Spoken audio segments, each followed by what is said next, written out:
Hello everyone, a very warm welcome to Daksh, a one-stop solution to your academic courses. You are with Shubhendu and I will try to make the concept crystal clear. The topic that we are going to discuss today is classification of accounts. So, without ado, let's begin. So, in order to record the transaction, you must have the knowledge to identify the nature of the transactions and type of accounts they belong to. Therefore, the accounts are classified in two types. Account जो है उनको दो category में divide किया गया है. सबसे पहले पर्सनल अकाउंट और दूसरा इम्पर्सनल अकाउंट. पर्सनल अकाउंट को फर्दर तीन कैटेगरी में तोड़ा गया है. Natural person, artificial person and representative personal account. Impersonal account को दो कैटेगरीज में डिवाइड किया गया है. Real accounts and nominal account. Real account intangible और टैंजिबल में फर्दर सब डिवाइडेड है. इस स्लाइड में आप लोग इसका एक ओवरव्यू एंड चार्ट देख सकते हैं और कैसे इनको सेग्रीगेट करके डिवाइड किया गया है आप उसे बहुत अच्छे वे में समझ सकते हैं. सो अब हम लोग क्लासिफिकेशन ऑफ अकाउंट्स के जितने भी क्लासिफिकेशन हैं उसको वन बाय वन स्टडी करते हैं. सबसे पहले जो आता है आपका पर्सनल अकाउंट आता है. Accounts that are related to an individual, company, firm और एनी इंस्टीट्यूशन. मतलब कोई भी अकाउंट जो इंडिविजुअल, कोई कंपनी या फर्म से रिलेटेड है वो पर्सनल अकाउंट के कैटेगरी के अंडर फॉल करता है. पर्सनल अकाउंट फिर तीन कैटेगरीज में डिवाइडेड है. सबसे पहला नेचुरल पर्सन, दूसरा आर्टिफिशियल पर्सन और तीसरा है आपका representative personal account. Natural person account क्या होता है? Accounts of human beings are considered natural accounts. Like human being से जो रिलेटेड हैं जैसे कि राम हो गया, सीता हो गया, हरि हो गया, जितने भी इंसान के नाम से कंसर्न हैं वो सारे नेचुरल पर्सन अकाउंट हो जाएंगे. आर्टिफिशियल पर्सन क्या होता है?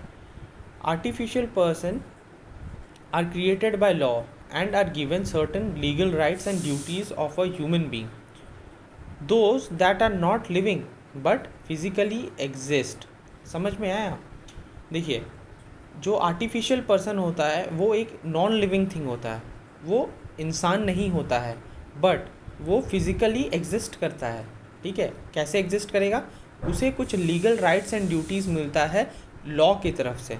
ठीक है, लाइक टाटा स्टील हो गया, नेस्ले हो गया, पेप्सिको हो गया. ये कुछ एग्जाम्पल्स हैं, कुछ कंपनीज़ के नाम हैं जो कि फिज़िकली, ये एक पर्सन नहीं है, ये फिज़िकली एग्जिस्ट तो नहीं करते हैं, ये फिज़िकली एग्जिस्ट करते हैं बट ये एक नॉन लिविंग थिंग्स है. ठीक है. उसके बाद आता है representative personal account. When an account represent a particular person और a group of person it is called representative account. जब कोई भी अकाउंट किसी पर्टिकुलर चीज़ या particular person, group of person को रिप्रेजेंट करे उसे हम लोग रिप्रेजेंटेटिव पर्सनल अकाउंट के कैटेगरी में लिखते हैं. Like salary outstanding. अब सैलरी आउटस्टैंडिंग क्या होता है? जब कोई सैलरी हम लोग पे करना बाकी हो जाता है. ठीक है, लाइक आपने काम कर लिया है जनवरी, फरवरी, मार्च. ठीक है, अब कंपनी ने आपको ये मार्च का पेमेंट नहीं किया है तो कंपनी क्या करेगी? उसे सैलरी आउटस्टैंडिंग में लिखेगी. मतलब उनको आपको पैसे देने हैं. ठीक है, आपका बकाया है. ठीक है, तो ये जो होता है ये एक पर्टिकुलर नेचर है, पर्टिकुलर कैटेगरी है कि इस सैलरी जो है इन कैटेगरी के लोगों को, कुछ 5, 10 या 50 लोग हैं, इनका जो इस महीने का जो बकाया सैलरी उनको पे करना है. तो ये जो होता है ये रिप्रेजेंटेशन है वर्कर्स का. ये एक पर्टिकुलर है. बहुत सारे इसके अंडर में राम, श्याम, हरि, मोहन, लाल, किला सब आ जाएंगे. तो इनको एक क्या कहते हैं, सैलरी आउटस्टैंडिंग से हम लोग रिप्रेजेंट कर रहे हैं. तो ये जो चीज़ है ये सैलरी रिप्रेजेंटेशन अकाउंट में अंडर में आता है. अब हम और एक कैटेगरी में आ जाते हैं जो कि है आपका इम्पर्सनल अकाउंट. ठीक है, इसके अंडर में आता है रियल अकाउंट. रियल अकाउंट क्या होता है? Real account are those accounts whose value can be measured in terms of money which are property of the business. मतलब ऐसे अकाउंट्स जो कि मॉनेटरी टर्म्स में मेजरेबल है और वो बिजनेस का प्रॉपर्टी है, इन अकाउंट्स को हम लोग रियल अकाउंट की कैटेगरी में डालते हैं। सबसे पहले आता है टैंजिबल अकाउंट। टैंजिबल अकाउंट नाम से ही समझ में आता है जो कि जिस अकाउंट या फिर जो चीज़ को आप छू सकते हो, फील कर सकते हो, उनको बेच सकते हो, उनको मेजर कर सकते हो, ये सब जो चीज़ हैं, ये सब जो आर्टिकल्स हैं, ये सारे टैंजिबल अकाउंट के अंडर में आते हैं। इनके कुछ एग्जांपल है, लैंड हो गया, इक्विपमेंट हो गया, इन्वेंट्री हो गया, मशीन हो गया।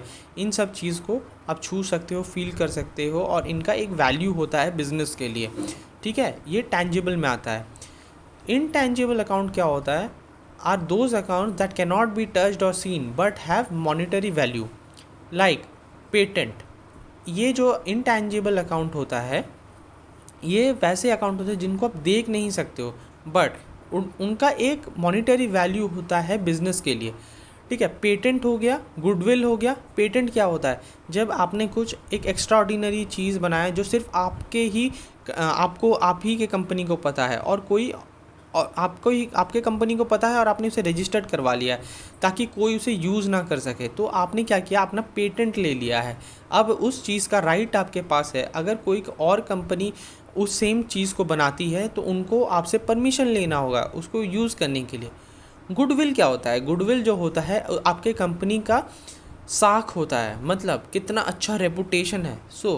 ये एक इनटैंजिबल एसेट है एक कंपनी के लिए, क्योंकि आप एप्पल का जो ब्रांडिंग है या एप्पल का जो फ़ोन है वो क्यों इतना ज़्यादा कॉस्टली है? क्योंकि उसका एक प्रीमियम वो चार्ज करते हैं एप्पल का, ठीक है। तो ये क्या है? उस कंपनी का गुडविल है। लोगों को पता है कि हाँ, अगर हम लोग एप्पल का फ़ोन लेंगे तो वो रिलायबल होगा, वो वर्थ होगा और ये एप्पल का जो फ़ोन है वो 4 साल 5 साल चलेगा। तो ये जो चीज़ है ये गुडविल होता है एक कंपनी का। होप आपको टैंजिबल और इनटैंजिबल में जो डिफरेंस है वो क्लियर होगा। So last but not the list, nominal account. Accounts of all expenses and income fall under nominal account, ठीक है। एक्सपेंसेस में आपका क्या क्या आता है? एक बिजनेस में आप जस्ट इमेजिन करो क्या एक्सपेंसेस हो सकता है।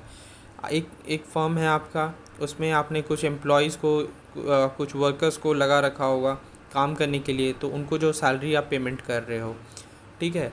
देन आपका ऑफिस में telephone, electricity bill, water bill, ये जितने भी टाइप के जो खर्चे हैं, जो एक्सपेंडिचर आप खर्च करते हो अपने बिज़नेस में, वो सारे जो है वो नॉमिनल अकाउंट के अंडर में आता है।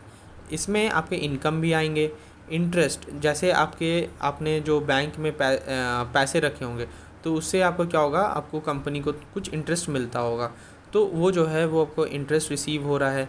देन डिस्काउंट रिसीव, आपने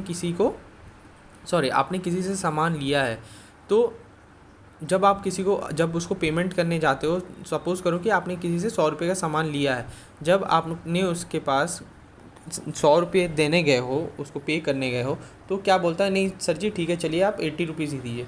तो क्या हुआ? 20 रुपीज़ का आपको प्रॉफिट हुआ, मतलब आपने 20 रुपीज़ कम पे किए, तो ये क्या हो गया? एक इनकम हो गया आपके बिज़नेस के लिए। तो सेम वे ये यहाँ पर मैंने कुछ एग्जांपल्स डाल रखे हैं, उन्हें आप गो थ्रू कीजिएगा, ठीक है। तो मेनली जो होता है इसमें नॉमिनल अकाउंट में सारे एक्सपेंसेस एंड इनकम्स जो होता है उन्हें हम नॉमिनल अकाउंट की कैटेगरी में डालते हैं। So guys, that's all for today. Hope आपको ये टॉपिक जो है, जो क्लासिफिकेशन ऑफ अकाउंट्स है, वो टॉपिक क्लियर हुआ होगा।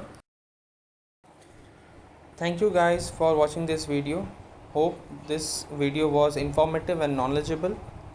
So guys, do subscribe the channel and hit the bell icon to get the notification first. Till the next video, stay home, stay safe